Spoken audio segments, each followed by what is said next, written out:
So, could I have a quick show of hands? How many people out there work within the sort of social housing sector? Or possibly are social housing providers? Oh, good, good. Most of our work is focused within the social housing sector. It still applies to the private, but I would say social housing is somewhat easier because you obviously have a large, often informed client. But a key question is, do they really ask for quality? And what is quality?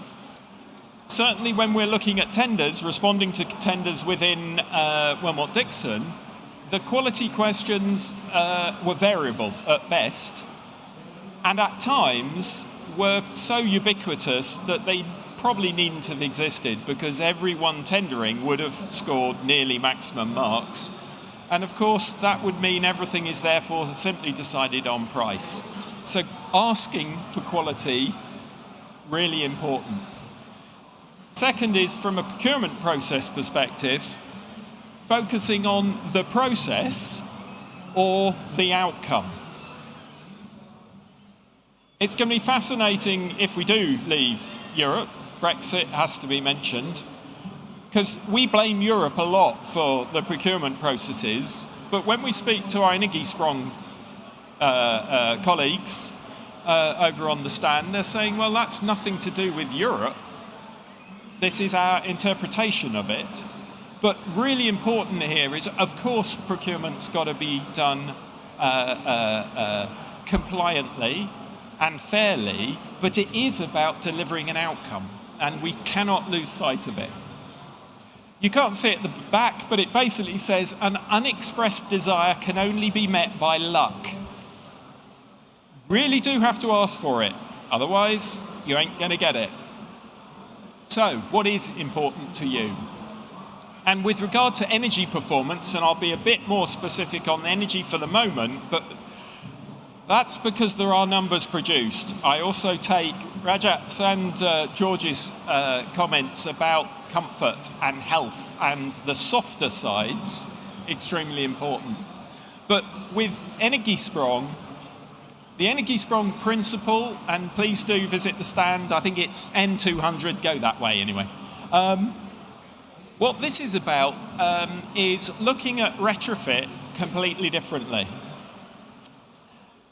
In the Netherlands, they were doing incremental retrofit, just like we are doing here, and they stopped it some years back and said, hang on a minute, we're spending a lot of money and we're not getting the outcomes we're expecting. What do we need to do?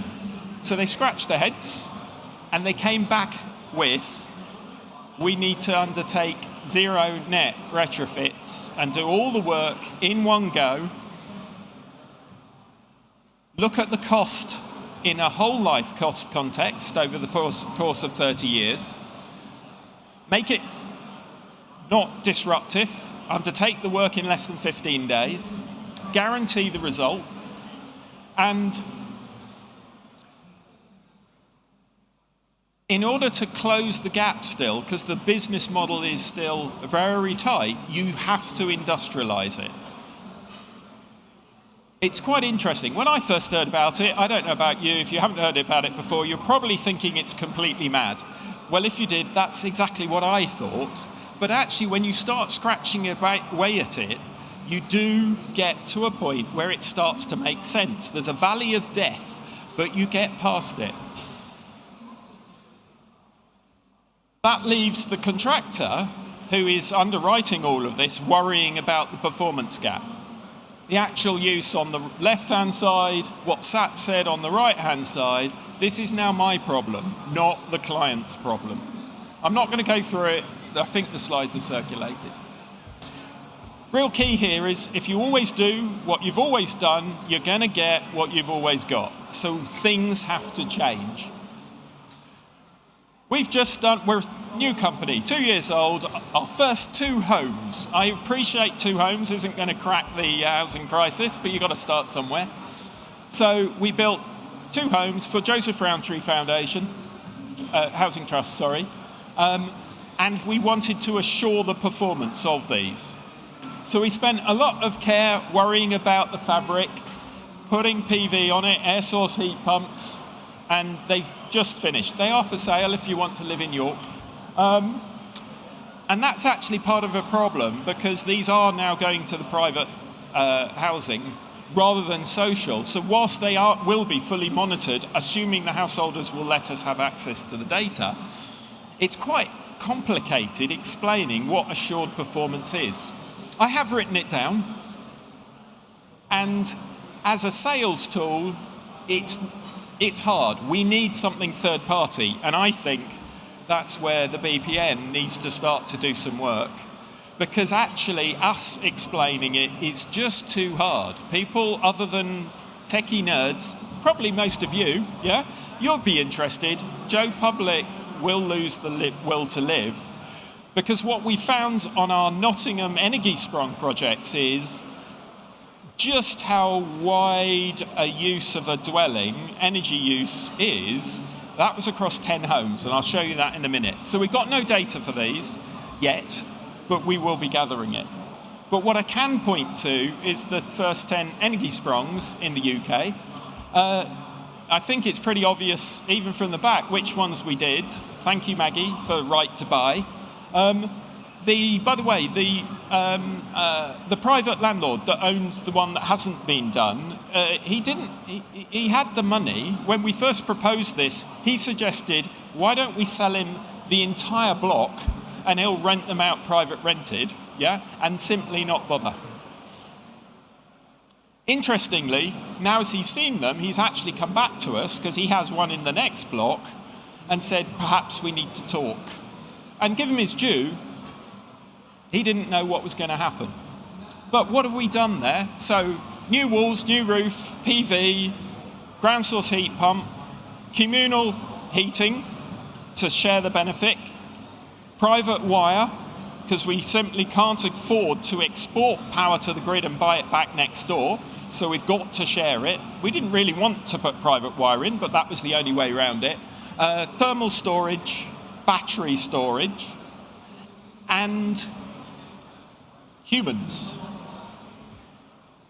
So, how did we do? I appreciate you can't see this at the back, but basically this is kilowatts on the left-hand side, months on the right, on the x-axis. We've now done a full 12 months.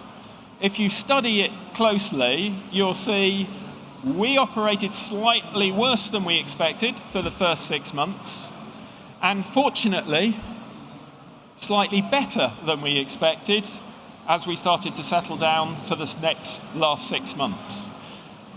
And that was really quite hard to calculate, but I'm very confident about it.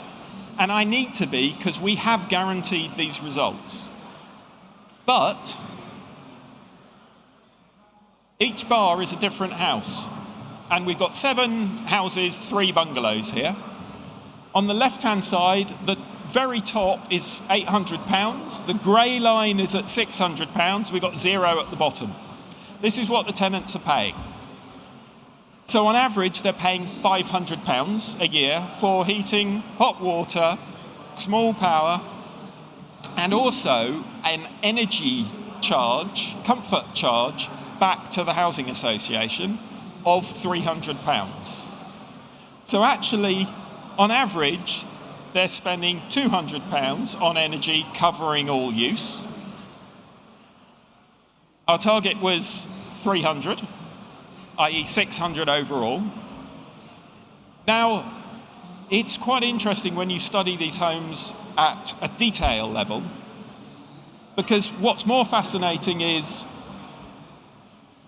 the one here actually spent £25 in the year for their entire energy use. And that one spent £400, yeah? They're the same type of house. So when you're talking about assuring performance, these squidgy humans are quite complex.